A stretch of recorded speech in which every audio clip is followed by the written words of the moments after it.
न कोई डर न कोई संकोच, एक संत ने कह दिया पीओके चाहिए ही चाहिए। शिष्य ने भी दे दिया गुरु दक्षिणा का वादा। इसी कार्यकाल में कर दिया पीओके लाने का वादा। द्वापर में द्रोणाचार्य ने शिष्य एकलव्य से गुरु दक्षिणा में अंगूठा मांगा था। एकलव्य ने खुशी खुशी अपना अंगूठा दान कर दिया था, ये जानते हुए भी कि इस अंगूठे के बगैर वो अर्जुन को वाण विद्या में पराजित नहीं कर सकता। कलयुग में भी कुछ इसी तरह की तस्वीर सामने आई जब तुलसी पीठाधीश्वर जगत गुरु रामभद्राचार्य ने अपने शिष्य से गुरु दक्षिणा में कुछ ऐसा मांग लिया जिसने पूरे पाकिस्तान में हलचल मचा दी। दहशत में पाकिस्तान आ गया है। रामभद्राचार्य ने दक्षिणा में ऐसा क्या मांगा, आप भी सुनेंगे तो हैरान रह जाएंगे।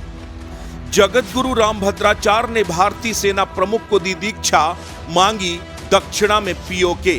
धर्म की हुंकार, सेना का संकल्प, अब होगा पीओके वापसी का महायज्ञ। चित्रकूट की पवित्र भूमि जहां आध्यात्म की शक्ति और राष्ट्रभक्ति का संगम देखने को मिला। ये कोई साधारण मुलाकात नहीं थी, ये मुलाकात थी जगत गुरु रामभद्राचार्य और भारतीय सेना प्रमुख जनरल उपेंद्र द्विवेदी की।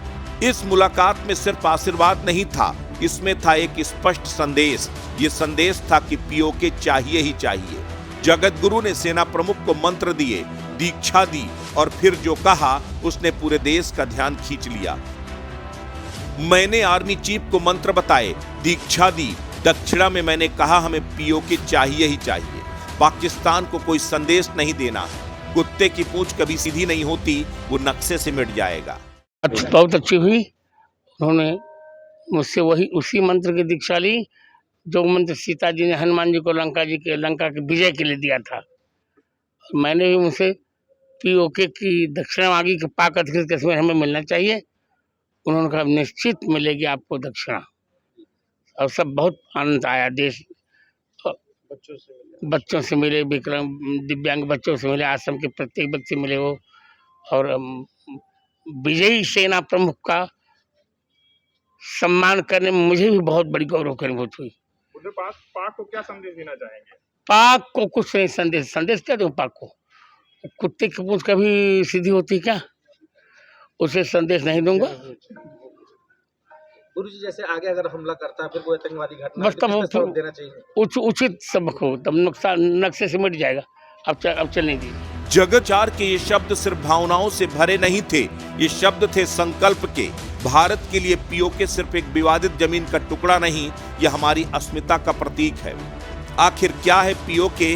विवाद जरा समझ लेते हैं। 1947 के युद्ध के बाद पाकिस्तान ने पीओके पर कब्जा कर लिया। पीओके को पाकिस्तान ने अधिकार पूर्वक अपना हिस्सा माना है। 1994 में संसद ने सर्वसम्मत से प्रस्ताव पारित हुआ। लेकिन अब सवाल ये है कि जब सरकार, संसद और सेना तीनों इस पर स्पष्ट हैं, जब ये संत समाज भी यही मांग दोहरा रहा है, तो क्या ये कोई संयोग है या फिर संकेत? सेना प्रमुख जनरल उपेंद्र द्विवेदी पहले ही कह चुके हैं, अगर सरकार आदेश दे तो सेना पूरी तरह तैयार है। अब यही बात एक धार्मिक मंच से दोहराई गई।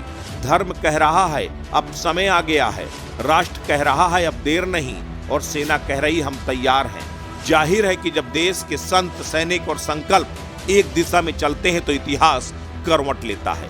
फिलहाल रामभद्राचार्य के बयान ने एक नई बहस को जन्म दे दिया है कि अब पीओके की वापसी सिर्फ सपना नहीं, एक योजना बन चुकी है। क्या सरकार इस जन समर्थन को रणनीतिक दिशा देगी?